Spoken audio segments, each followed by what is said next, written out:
नमस्कार, मैं ऋचा सिंह और आप देख रहे हैं सी न्यूज भारत। खबर पश्चिम चंपारण बेतिया के रामनगर से है, जहां रामनगर त्रिवेणी नहर रोड से विस्थापित विश्वकर्मा मंदिर का निर्माण कार्य सबुनी माई स्थान परिसर में करने के लिए वैदिक मंत्रोच्चारणों के साथ शिलान्यास किया गया। विगत एक सप्ताह पूर्व त्रिवेणी नहर राजहंस स्कूल रोड में अतिक्रमण हटाने के क्रम में मंदिर टूटना तय हुआ था और नगर परिषद रामनगर के कार्यपालक पदाधिकारी ऋषिकेश अवस्थी, सभापति प्रतिनिधि नागेंद्र शाह, उप सभापति प्रतिनिधि सुजल सिंह समेत अन्य गणमान्य लोगों ने विश्वकर्मा मंदिर समिति के सदस्यों से विश्वकर्मा प्रतिमा को सबुनी माई स्थान परिसर में विस्थापित कर भव्य मंदिर निर्माण कराने की शर्त पर प्रतिमा को पूजन के पश्चात सबुनी माई स्थान में विस्थापित कर अतिक्रमण हटाया गया। हिंदुओं की आस्था से जुड़े विश्वकर्मा प्रतिमा को स्थायी मंदिर बनाकर स्थापित करने को लेकर वैदिक मंत्रोच्चारणों के साथ शिलान्यास किया गया। सभापति प्रतिनिधि नागेंद्र शाह, उपसभापति प्रतिनिधि सुजल सिंह, नगर परिषद ब्रांड एम्बेसडर सदाकांत शुक्ला ने बताया कि मंदिर ध्वस्त कर हिंदुओं की आस्था को ठेस पहुंचाना उद्देश्य नहीं था। यही कारण है कि अतिक्रमण हटाने से पूर्व प्रतिमा को विस्थापित कर दिया गया। मंदिर की आड़ में कई लोग अतिक्रमण कर स्थायी घर बना लिए। सड़क चौड़ीकरण के साथ सौंदर्यीकरण को लेकर अतिक्रमण हटाया गया ताकि लोगों को जाम से मुक्ति मिल सके। मौके पर राष्ट्रपति पुरस्कार से सम्मानित सेवानिवृत्त शिक्षक सदाकांत शुक्ला, गौतम राव, निर्भय सिंह, रामचंद्र शर्मा, कुश शर्मा आदि मौजूद रहे।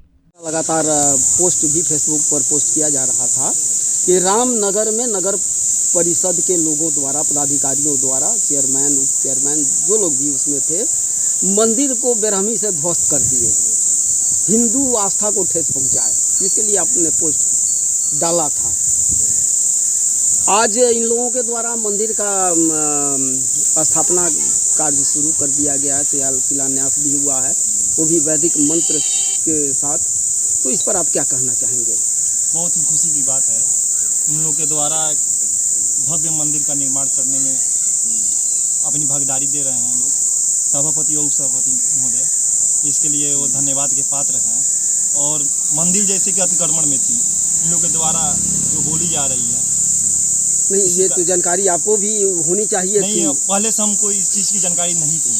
तो आप कैसे लिख करना चाहिए था ना कि ये सड़क जो है किसी के निजी जमीन में है। आप बेहतर जानते हैं कि कोई भी मंदिर, मस्जिद, गुरुद्वारा अपने निजी जमीन में होता है। हाँ, ये तो। और सड़क को अतिक्रमण करने के लिए मंदिर का सहारा लेकर अतिक्रमित करना कानून के नज़र में भी जुर्म है और सामाजिक इंसानियत के नाम पर भी जुर्म है। तो इस पर क्या कहेंगे आप?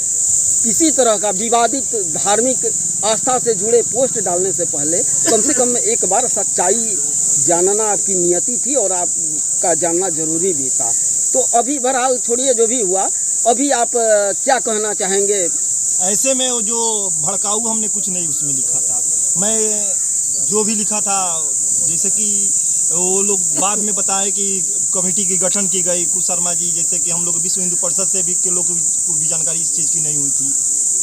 कारण ये थी, बाद में हम लोग की जानकारी हुई, लोग जब सोशल मीडिया पर जब आए, उसके बाद हम लोग जब इसकी छानबीन की गई और हम लोग इसके तह तक जाना चाहते थे कि क्या रियली में हिंदू के आस्था को ठेस पहुंचाया गया, तो हम लोगों के सामने एक पक्ष ये आया कि जो मंदिर निर्माण कमेटी के सदस्य लोग थे, उन लोगों से एक वार्तालाप की गई और मंदिर को विस्थापित करने की बात आई। तो आज ये जो मंदिर का यहाँ पुनर्स्थापना हो रहा है और भगवान विश्वकर्मा को स्थापित करने का जो पहल यहाँ किया गया, तो इसके लिए आप क्या कहना चाहेंगे कि इन लोगों के द्वारा हिंदुत्व को ठेस पहुँचाया गया या फिर हिंदुत्व का रक्षा किया गया? नहीं, हिंदुत्व की रक्षा किए। ये ऐसा भी सुनने में आ रहा है कि वहाँ मंदिर प्रायः बंद रहता था, वहाँ लोग कोई पूजा करने वाले नहीं होते थे, यहाँ तक कि कोई पुजारी नहीं था, देख रेख करने वाला कोई नहीं था, कोई प्रसाद चढ़ाने वाला नहीं था। लेकिन तो यहाँ ये तो चर्चित स्थान है और यहाँ सैकड़ों लोग प्रतिदिन आते हैं। उस कमेटी के मेंबर ही जानते हैं, हम लोग तो नहीं जानते हैं इस चीज़ की। लेकिन ये तो रामनगर का एक केंद्र बिंदु है। जैसे कि वो लोग बोलते थे कि ये चीज़ नहीं होती थी, लेकिन हम लोग की इस चीज़ की जानकारी नहीं थी कि वहाँ पे मंदिर में पुजारी, कमेटी तो वो चलाते थे। अब वो कमेटी किस तरह चलाते थे कि उसमें मंदिर में पुजारी नहीं है, कि कोई व्यवस्था नहीं है, वो लोग तो जानते थे, चलाते थे वही कमेटी।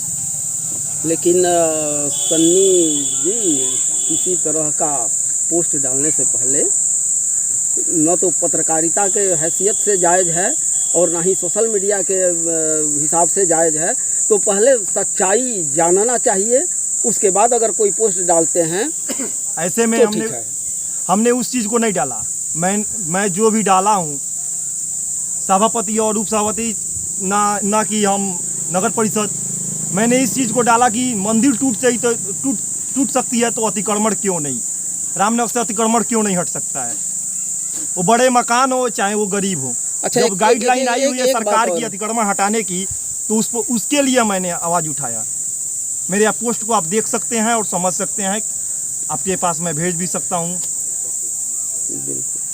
नगर परिषद की सम्मानित जनता को हृदय से प्रणाम करता हूँ। साथ ही देखिए, अतिक्रमण जो भी होगा रामनगर में कोई कोने में अगर होगा तो सरकार की गाइडलाइन है कि अतिक्रमण हटना चाहिए और अतिक्रमण हटेगा।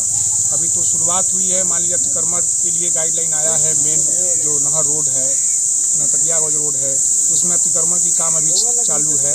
बाकी जो भी अतिक्रमण होगा आपके भी संज्ञान में आता है तो आप हमें सूचना करें या नगर परिषद को सूचना कीजिए, आगे विभाग को लिखा जाएगा। आगे विभाग से अगर लेटर आती है तो वो अतिक्रमण हटेगा। जैसा कि पूर्व में लेकर बहुत सारा समस्या उत्पन्न हुआ था, जाम आए दिन लगता था और बस स्टैंड को आनन फानन में ट्रांसफ़र कर दिया गया, लेकिन वहाँ से लेकर भगत रेलवे ढाला तक दुकान को उजाड़ दिया गया और बस पुनः वहीं लग रहा है। इस पर आप लोग क्या पहल कर रहे हैं?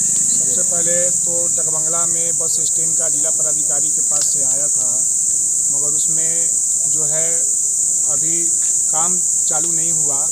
उसके पीछे का कारण ये है कि अगर उसमें डकबंगला में अगर बस स्टैंड जाती है तो फिर वहीं का वहीं रह जाएगा, अतिक्रमण फिर मुक्त कहाँ होगा। इसलिए फिर हम लोग लेटर भेजे हैं मसान खोलने के लिए और बहुत जल्द ही NOC भी मिल गया है, CO साहब NOC भी दे दिए हैं। जल्द ही वहाँ बस स्टैंड की सारी प्रक्रिया पूरा कर ली गई है। 1 माह 2 माह के अंदर में बस स्टैंड की भी काम वहाँ चालू कर दी जाएगी। अब एक आखिरी सवाल, ये जो विश्वकर्मा मंदिर का यहाँ निर्माण कार्य किया जा रहा है, तो क्या ये नगर परिषद के फंड से हो रहा है या फिर निजी खर्च से? देखिए, ये नगर परिषद फंड कहीं मंदिर मस्जिद बनाने के लिए नहीं देती है। आपको भी जानकारी होगा कि हमारे माननीय उपसभापति जी, सभापति जी, माननीय हमारी पार्षद अपना सहयोग करके हम लोगों ने एक राय किया, विश्वकर्मा जो भी कमेटी के लोग हैं, हमारे गणमान्य लोग हैं, हम लोगों ने सारी राय की। पार्षद महोदय को एक मीटिंग बुलाया गया, विश्वकर्मा मंदिर के जितने भी कार्यकर्ता सदस्य उनको बुलाया गया, एक बैठ के मीटिंग किया गया कि भाई मंदिर जितने भी हमारे पार्षद 2700 पार्षद वहाँ उपस्थित थे और हम लोगों ने एक राय किया, एक मीटिंग किया कि भाई मंदिर बनना चाहिए। मंदिर सारी लोग के सहयोग से, उप सभापति के सहयोग से और माननीय पार्षद के सहयोग से ये मंदिर बन रहा है। ऐसे कोई कार्यालय में नगर परिषद में वैसा कोई फंड नहीं है कि मंदिर मस्जिद बनाया जाए। संबंध में मैं यही कहना चाहूँगा कि जो हम लोग को आधिकारिक सूचना मिली है कि जो दंडाधिकारी हैं, मजिस्ट्रेट हैं, वो किसी आकस्मिक कुछ घटनाएं उनके यहाँ घर हो गई हैं, वो छुट्टी का अवकाश पे गए हुए हैं। जैसे ही वो आते हैं फिर से आधिकारिक उसको अनाउंसमेंट किया जाएगा और जो अतिक्रमण हटाना है, आगे जो प्रक्रिया बाकी है वो प्रक्रिया नगर प्रशासन के द्वारा शुरू की जाएगी। और मैं इस संबंध में एक बात और कहना चाहूँगा कि देखिए, हम लोग कभी नहीं चाहते हैं कि कोई दुकानदार या कोई भी घर वाला बेघर हो, लेकिन समस्या ये है कि जब सड़क पे ही अतिक्रमण है और सरकार का गाइडलाइन है तो उसे हटाना पड़ेगा। लेकिन इसके साथ साथ हम लोग की ऑलरेडी मीटिंग बस स्टैंड में जो पहले से विस्थापित हो चुके दुकानदार हैं उनके साथ और नहर रोड में नरकटियागंज जाने वाले दुकानदारों के साथ एक मीटिंग हो चुकी है। सभापति महोदय भी थे, हम भी थे और नगर परिषद के सभी पार्षद भी थे। उस मीटिंग में हम लोगों ने एक विचार रखा हुआ है कि अगर सभी दुकानदार एकजुट होकर एक मंच पे आते हैं तो हम सभी जो रामनगर के मुख्य सड़क के किनारे जो भी गंडक की या अन्य विभाग की ज़मीनें हैं उसमें उसके बाउंड्री के भीतर कम से कम 10 फीट का NOC हम लोग लेने का प्रयास करेंगे। सुजल जी, बीच में हम आपको टोकना चाहेंगे। एक अहम सवाल जो सामने आ रहा है, ये आम जनता का सवाल है।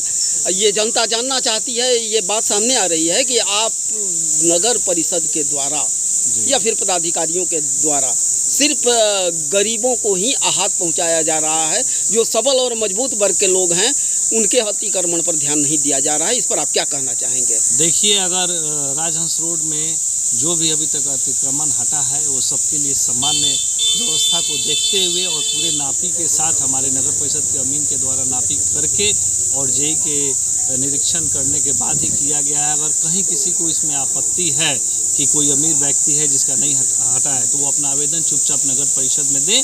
हम लोग दूसरे अमीन से भी उसकी नापी करवाएंगे। अगर ऐसी किसी बात की पुष्टि होती है कि इनके साथ सौतेला व्यवहार किया गया है या इनके साथ कोई हमदर्दी उस तरह की दिखाई गई है तो हम लोग उस पर कार्रवाई नगर परिषद के द्वारा करवाएंगे। बेतिया से सी न्यूज संवाददाता विनोद कुमार वर्मा की रिपोर्ट। फिलहाल इस खास खबर में बस इतना ही। देश दुनिया की तमाम खबरों को जानने के लिए देखते रहें सी न्यूज भारत। हर खबर आपके साथ, आपके यहाँ।